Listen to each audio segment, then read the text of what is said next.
Okay. Good morning, everybody. This is the Rules Committee. We have a quorum consisting of Councilwoman Sanchez, Councilman Taubenberger, Councilman Heenan, and Council President Clark. Ms. Marconi, will you please read the title of the first bill? Bill number 170405, an ordinance to amend the Philadelphia zoning maps by changing the zoning designations of certain areas of land located within an area bounded by Memphis Street, Oakdale Street, Tulip Street, Oakdale Street, Sepviva Street, and Lehigh Avenue. Mr. Gorski. Good morning. Good morning. Councilman Greenlee, members of the Rules Committee. I'm Marty Gregorski, Division Director with the Development Division of the Philadelphia City Planning Commission. I'm here to testify on Bill number 170405, which was introduced in the City Council on April 27th of this year by Councilmember Squilla. Bill number 170405 amends the Philadelphia zoning maps by remapping an area bounded by Memphis Street, Oakdale, Tulip Street, Oakdale Street, Sepviva Street, and Lehigh Avenue. The bill will change the RM1 residential multifamily attached zoning in the 2 blocks north of Oakdale Street, as delineated in the bill, to RSA5 residential single-family attached to reflect how these blocks are currently used as single-family dwellings. The City Planning Commission, at its meeting of May 16th of this year, recommended Bill number 170405 for approval, and I'd be happy to answer any questions at this time. Thank you. Any questions for Mr. Gregorski on this bill? Seeing none. Thank you. Anyone else here to testify on Bill number 170405? Seeing none. Ms. Marconi, our next bill, please. Bill number 170721, an ordinance amending Title 14 of the Philadelphia Code entitled Zoning and Planning by revising requirements for accessory signs located within an area bounded by Juniper Street, East Tioga Avenue, and Mifflin Street under certain terms and conditions.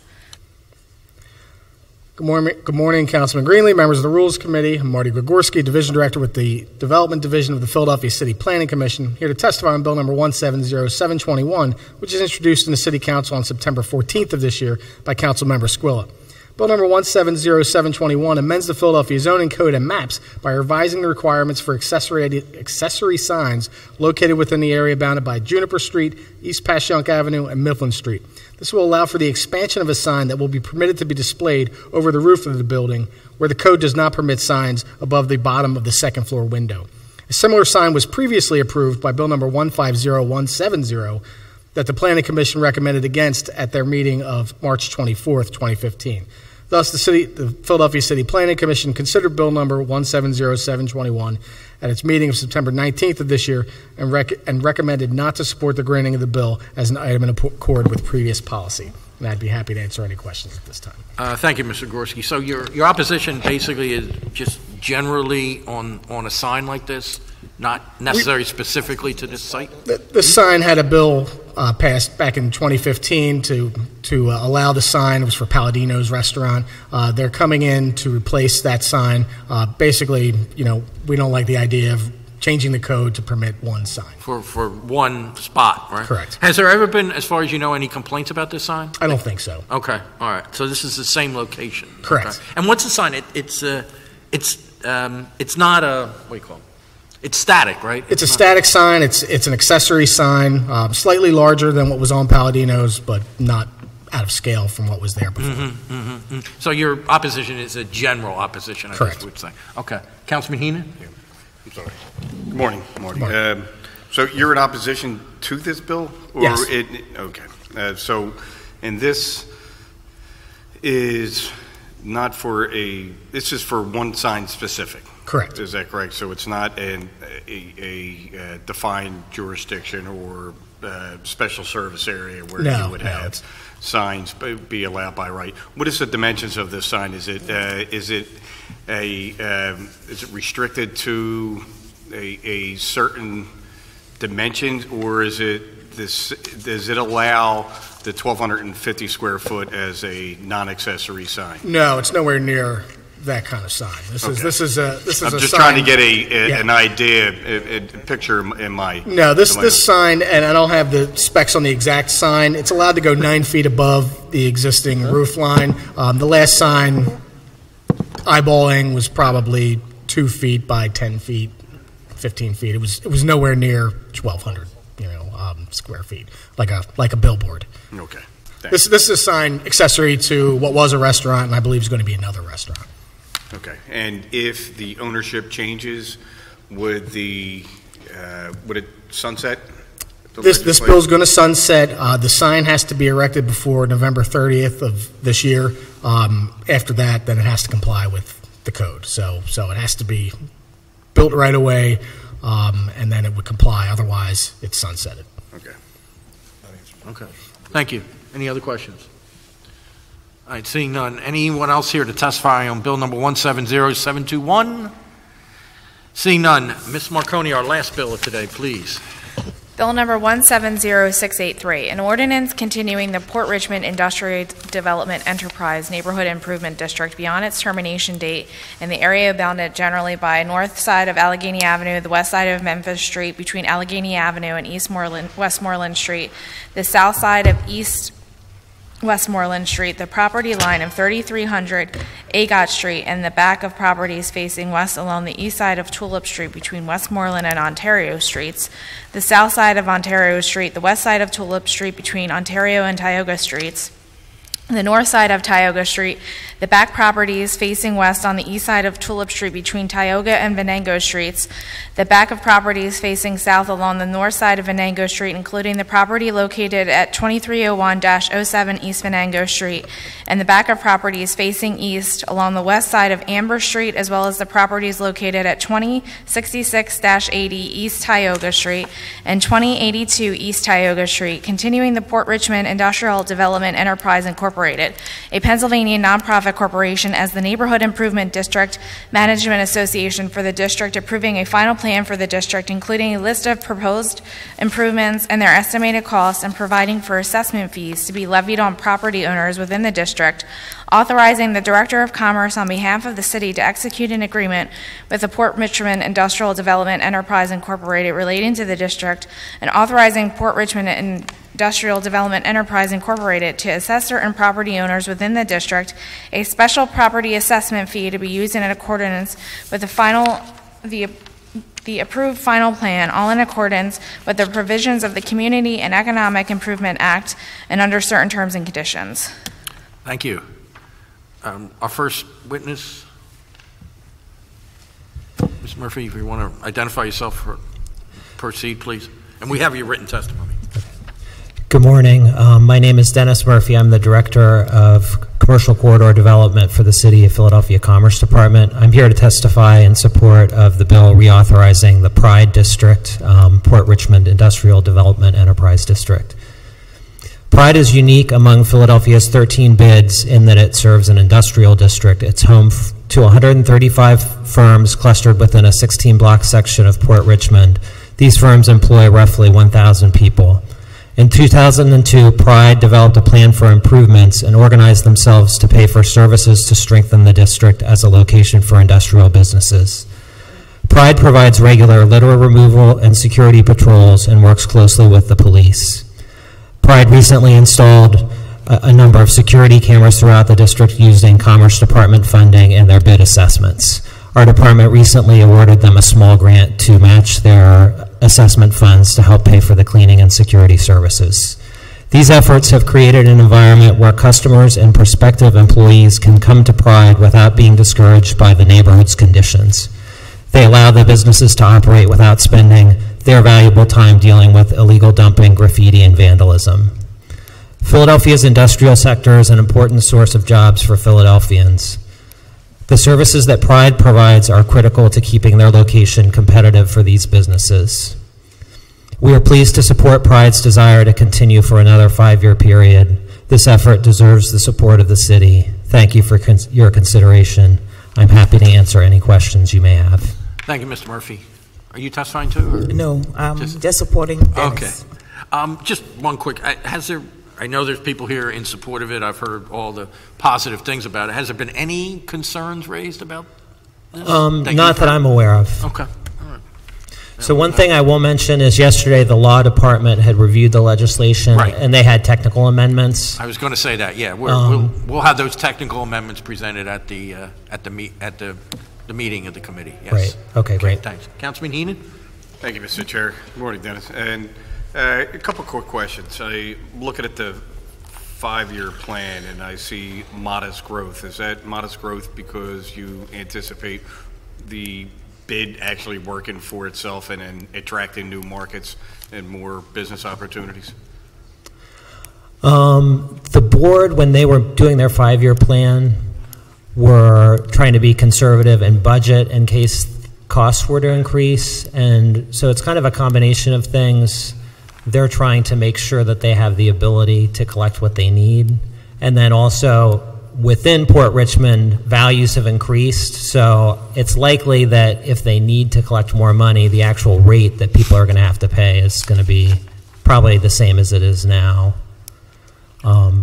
So within the first 5 year, and first of all, for the record, I support the bid. Yeah. All right, as I do in my district, I think it's critical to otherwise a business quarter that had lack of business and lack of support, and it feels that when the businesses themselves put a little stake in the game, all right, everybody benefits, and that's hopefully in growth, in business growth. So with that, their marketing campaign, their growth have they grown? I mean, do you have a percentage of growth since its inception to now, or is it just maintaining the quality and the marketability of its existing 16 square block? I think that it's a mix of things. There's been a growth in, they have some multi-tenant buildings that have been renovated where developers have invested in fixing up buildings that have small businesses in them. So I think that that's one area where there's been significant growth. And then the Pride board members largely represent large employers, and I think some of them have grown recently. So you'll hear from a couple of them today. And I've read some of the testimony that has been produced in advance, so I think that's encouraging and always good to hear and read and talk about. Is there any changes to this reauthorization for the next 5 years from the past 5 years? I mean, aside from technical amendments that may be coming, is there anything that has been changed through the experience and the practicality or pragmatic approach to a bid running itself and being sustainable? Their services are roughly the same as they've been in the past. The only change for this next 5 years is that apartment buildings are being asked to contribute as well. Okay. So in the past, they hadn't assessed apartment buildings. That's working with the Commerce Department because they're allowed more residential on storefronts on top. Is that correct? Or are you talking about commercial apartment buildings? More commercial apartment buildings. So these would be large. So vacant otherwise or blighted reuse of buildings. Right. Okay. Thank you. I have no further questions. Thank you, Councilman. Record will reflect that Councilwoman Bass, member of the committee, is also present. Any other questions for Mr. Murphy? Hearing none. Thank you both. Thank you both very much. Ms. Marconi, why don't you call the next three witnesses? We have them come up. Paulluff, Joseph Bennett, and Richard Hoffman. And other than these three gentlemen, anybody else is testifying? No? Okay, good. Okay. And gentlemen, as I said earlier, I think we have your written testimony. So if you could just summarize your statements, we'd appreciate it. Please identify yourself, whoever would like to go first, and proceed. Rich Hoffman from H.R. Benjamin Company. A little more into the microphone, please. Pull it close. Sure. Rich Hoffman from H.R. Benjamin Company. Thank you, Mr. Chairman, and members of the Rules Committee. Let us speak briefly in support of Bill 170683 to continue what we've been doing with Pride for, I guess, 15 or so years. In 1999, we moved our business, a small contracting business, into a old shuttered factory we bought from Penn Ventilator Company, about 300,000 square feet and about a city block long. So in addition to running my business, I was tasked with filling the building up with tenants that met with the G2 industrial zoning and bring in businesses to fill it up. And so in a year or two later, I met some folks and was invited to a Pride meeting, a new group, and got to learn and understand what some of the things they were doing. One brief, quick story was meeting Mike Savage from PTR Baler, who's a manufacturer who manufactures balers right at Tioga Street and employs a few hundred people. And he spoke of an interesting problem he had. He had said they were advertising for a few new employees, accounting, management, and his staff told him the folks either contacted him, called him, and said, "We're sorry. We came past the neighborhood and we looked around, and we don't want to work in that neighborhood environment." Or my husband said he really doesn't want me working in that neighborhood. And I couldn't believe that that was the case, and wanted to help in the effort to clean and security and all the things that we could, and been part of the group ever since. And I'm here in strong support of continuing another 5 years. I could speak many other things, but I know you guys and gals are busy, and there's other folks here. Appreciate it. But very much in support of it. Thank you very much for letting us speak. Thank you, sir. Who'd like to go next? Mr. Chairman, my name is Paulluff. I work at Active Radiator. I've been working at Active Radiator for 15 years, the 15 years that Pride has existed. I would like to tell you that when I joined the company in 2002, we had 46 employees in the city. We now have over 150.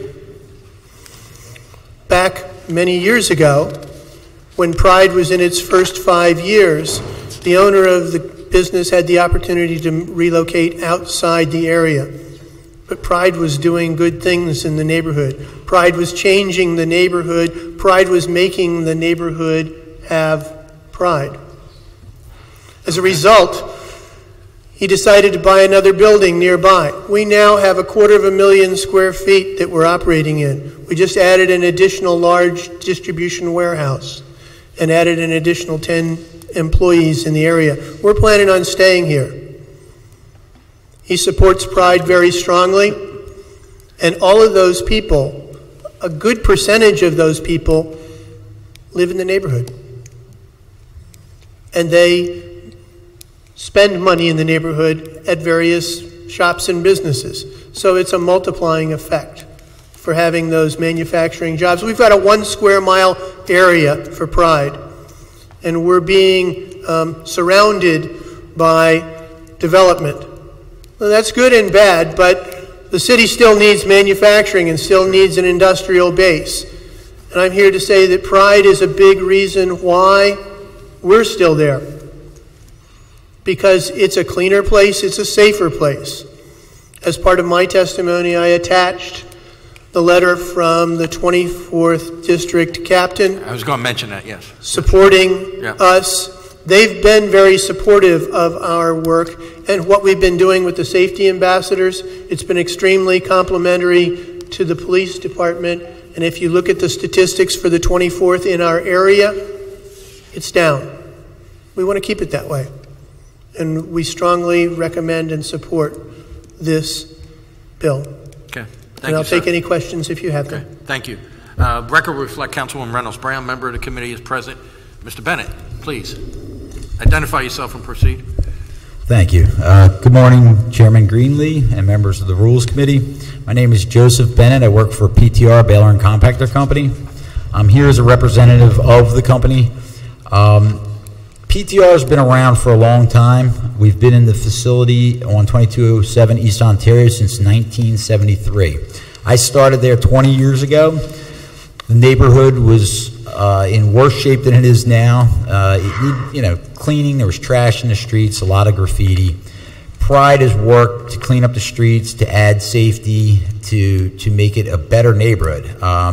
PTR prides itself on corporate citizenship, giving back to the community in terms of education. We work with several school districts on vocational training. We donate equipment to those schools. They're all in our local area. And We've also installed 40 cameras in 10 locations in the Pride District as part of the SafeCam program. I'm an IT manager, so I've helped with that from a technical perspective, and that's also increased the safety in that area. In reference to Councilman Heenan's question about growth, when I started at PTR 20 years ago, we were a $20 million a year company. Today we're an $85 million a year company. We've bought the lot across the street from us to expand capacity. We're renting the building next to us to expand capacity in that direction. So there's definitely growth. We currently employ 260 full-time employees at our location. We manufacture balers and compactors for some of the largest retail chains in the country, including Walmart, Target, many others. And all of that's happening right here in Philadelphia. And that, I would say, I'd like to support Pride. Our company would like to support Pride. Mike Savage sent me personally to make sure we get this message across. And thank you very much for your time. Thank you, Ms. Bennett. Thank you.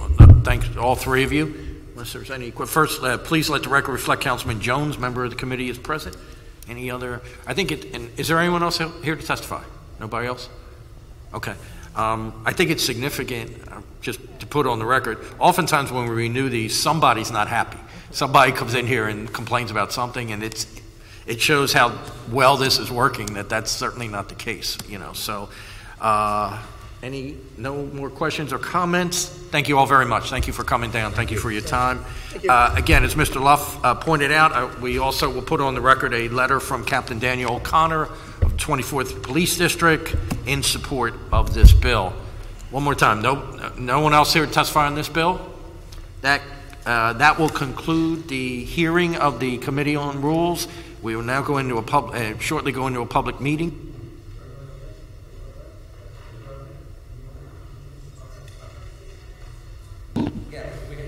And we have that amendment we'll put in. Okay. You want to do them all? Well, do each one, I guess. Each one separately? Yeah, it's only three. This is now the meeting of the Rules Committee, and the chair recognizes Councilman Heenan. Thank you, Mr. Chairman. I move that bill number 170405 be reported out of committee with a favorable recommendation and to be heard at our next council session. Second. To moved and seconded, all in favor? Aye. Opposed? Hearing none, bill number 170405 reported as committee favorably with a rule suspension. Councilman Heenan. Thank you, Mr. Chairman. I move that bill number 170721 be reported out of committee with a favorable recommendation as to be heard at our next council session. Second. It's been moved and seconded. All in favor? Aye. Opposed? Hearing none, bill number 170721 is reported out as committee favorably with a rule suspension. Councilman Heenan. Thank you, Mr. Chairman. I move that an amendment to bill number 170683 be submitted and approved. Second. It's moved and seconded. All in favor? Aye. Opposed? Hearing none, the amendment is approved. Councilman Heenan. Thank you, Mr. Chairman. I move that bill number 170683 as amended be reported out of committee with a favorable recommendation to be heard at our next council session. Second. With a rule suspension. We can move a suspension. We'll have to wait 45 days. Yeah, okay. All right. It's been moved and seconded. All in favor? Aye. Opposed? Hearing none, bill number 170683 as amended is reported out of this committee favorably with a rule suspension. That concludes the meeting of the Rules Committee today. Thank you all very much for your participation.